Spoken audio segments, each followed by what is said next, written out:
combination dia kena lah. Dia tak adalah macam pelik sangat ke apa ke. But this one, I can enjoy.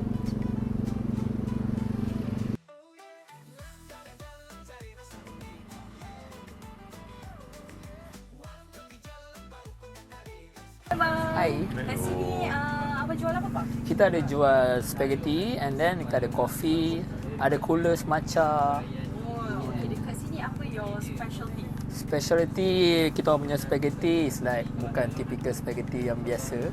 Macam fusion sikit lah. Ada buttermilk, ada rendang, chicken pasta, ada kamyong, creamy tom yum. Kalau air? Kalau kopi kita ada normal espresso, americano, latte, flavor, salted caramel, raspberry dengan pandan. Tapi lepas tu kita ada seasonal flavor yang from time to time kita akan tukar. This time kita bawa popcorn flavor. So kita ada popcorn latte lah. Sekejap je. Okey lah bang, saya nak satu yang seasonal flavor. Boleh. Popcorn latte tu. Ais Ais. One.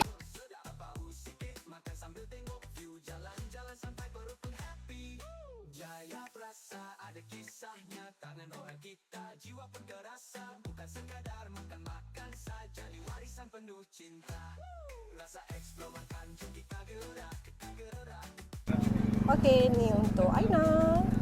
Thank you.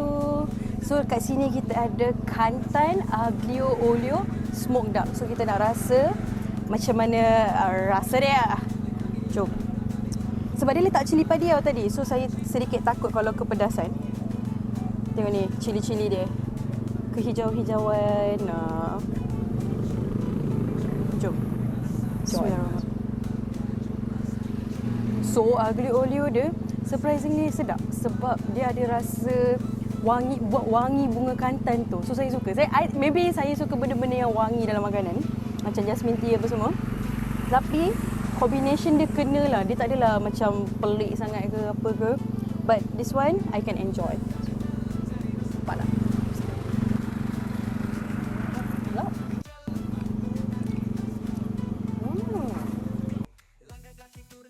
So hari ni kita orang nak cuba dia punya seasonal flavor popcorn latte. Jom. Bismillahirrahmanirrahim. Sedap. Kopi dia tak kuat sangat. Ni memang just nice untuk dia ada rasa popcorn tu. Lepas you minum dia ada rasa popcorn tu. Sedap. I like it. Matcha ni untuk Aina. Thank you. So kita nak try dia punya matcha pula. Nampak pekat.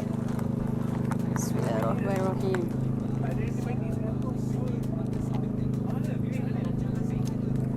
Ada orang tu minta tak ada gula. So tapi sedap.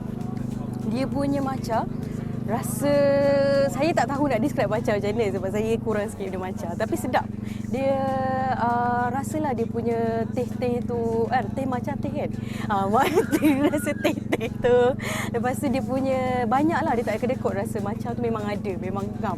Yang ni Janji tak rasa rumput dek.